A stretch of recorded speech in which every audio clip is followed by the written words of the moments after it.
Okay, so this is what is left of Eggborough Power Station in North Yorkshire.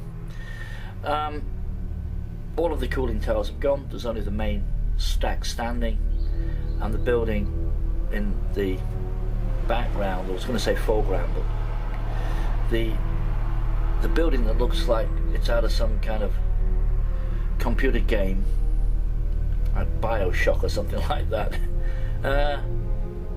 That's a building we're interested in. That is currently being torn down, although they don't seem to have done a great deal on it over the past month or so. And I decided to take some pictures because I was pretty certain that I would see stuff in and amongst the rubble. And sure enough, it didn't disappoint.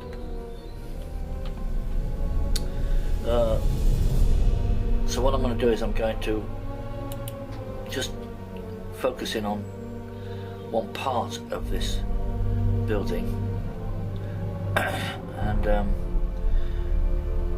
I will of course go to brightness and contrast and then local tone mapping in a setting of 100/33, and then click OK. This will change the tonal qualities in the picture. This is what I do all the time. This is when you start to see things in clouds, for example.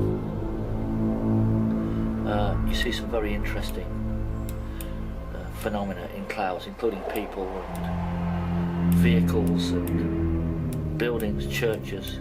Amazing, guys. You know, what we understand about this reality, you could engrave on a fucking pinhead. So let's get down to looking at this building. When I get a picture like this, I'm looking in the shadows. I'm looking everywhere because I realise that the spirits, ghosts, apparitions, phantoms are everywhere, guys.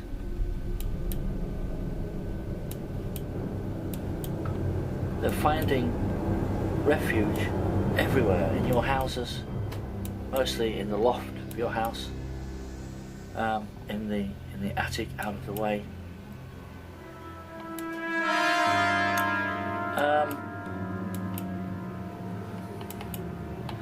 And when you do this kind of thing, you find all kinds of weird and wonderful stuff.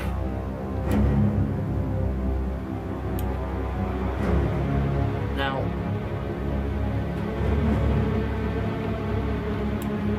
you can probably already see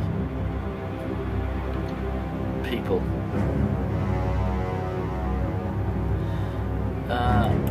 But what I'm really interested in, guys, and I'm going to cut it out and I'm going to have a look at it, is this object here that appears to be, I don't know whether he's hanging on some kind of cables or he's sitting on a ledge.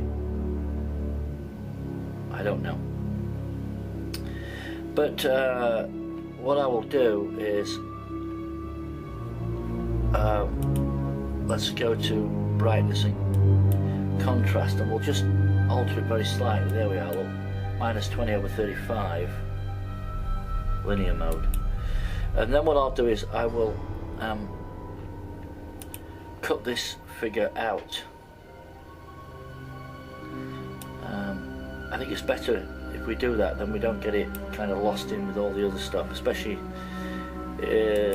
in a building like this with it's got a rather complicated backdrop to it. Now, it's an interesting figure. The face is just there, and it has this kind of band that goes over the forehead there and then down the side, look. His arms are there, and his legs are there, and his feet are there. What's this thing here? See this coming down here? Well, we shall take a quick look at another example, another picture taken within a split second, and let's apply the local tone mapping again, and let's zoom in on this thing. There he is. And I think this one is, I don't know if it's clearer, I'm not quite sure, but once again, you know, you can see the face and then the arm and the hand. Seems to be another head there, like another face there. I don't know, guys. Comes down legs, feet. Seems this guy is kind of kneeling, and it's a strange setup. There's all kinds of things happening just in this area here, if you look very closely. So I'm going to go to the third and final image, and we'll see. Let's see whether we can pick out what it is.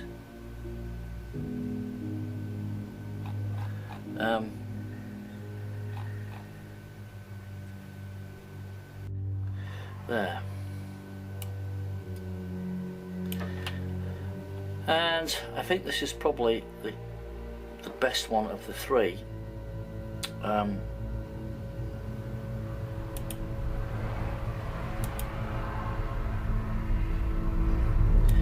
And I don't know whether you can see what I can see here, guys.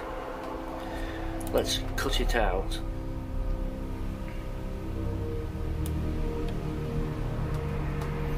There we are.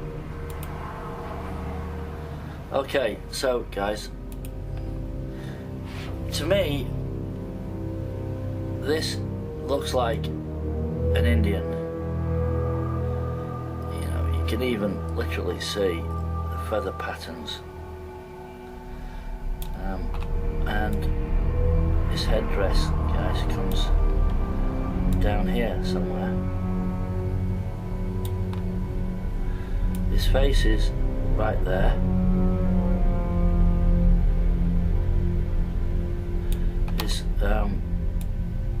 His dress, his attire comes down to there.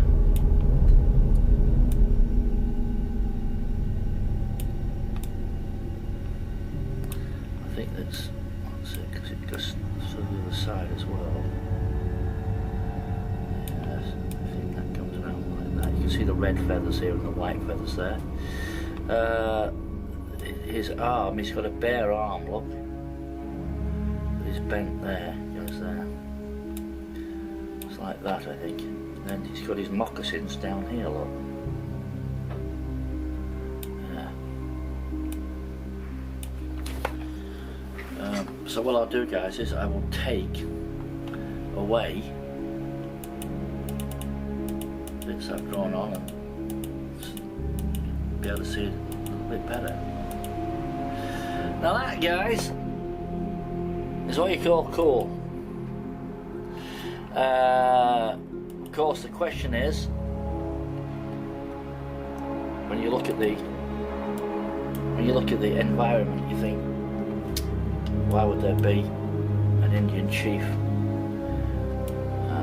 hanging around in this kind of environment? Well, let's get him in the middle here. There he is, look, right there. Well, guys, because this will be somebody's guide, somebody's spirit guide, because Indians are some of the most spiritually awakened people on earth. They often are assigned or choose to be guides to the living. So somewhere on this site will be the man or the woman who has this Indian as their guide. Now the fact that he's not standing right behind them, right, he has them in sight or in earshot or whatever, or can sense where they are, and he's simply in the location where they are, probably looking after them. Dangerous job, protecting them from falling debris or being in the wrong place at the wrong time. That's what a spirit guide, part of what a spirit guide does, guys. So there you are, make of that whatever you will. I think it's super cool.